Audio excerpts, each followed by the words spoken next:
So the next bit of news, this has been a topic for a while, and something we started to see a lot of denials for at the beginning of the year. Since we do a lot of business with the Philippines with fiancé visas and spousal visas, Philippines is one of the few countries in the world, to give you a little bit of history, that it's really hard to get a divorce, especially if you marry in the Catholic Church. So they call it an annulment. Going through that whole process can take years. It's really expensive for the average Filipino. It's pretty limited to the wealthy, or if you're willing to, bankroll an annulment for your fiance.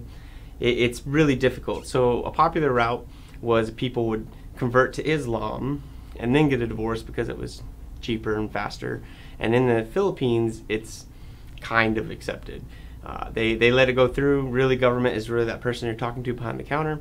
And they were letting them through, and people were trying that and getting all the way to the interview with the U.S. Embassy in Manila and then getting a denial.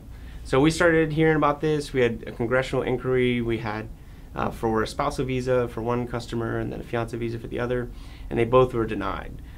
Kyle is putting up one of the denial letters from the consular. You can see that green box in the middle of the page specifically goes into which part of the law they're sticking to, the U.S. Embassy. So like Ben said earlier, if you're trying to do things the quick way, get that easy solution and just get moving on, a lot of times it comes back to bite you.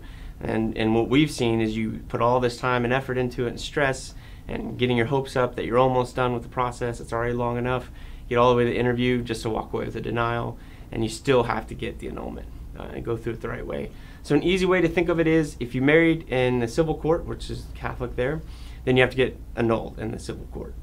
If you get married in Sharia court or Islam court, then you can get divorced in the Islam court.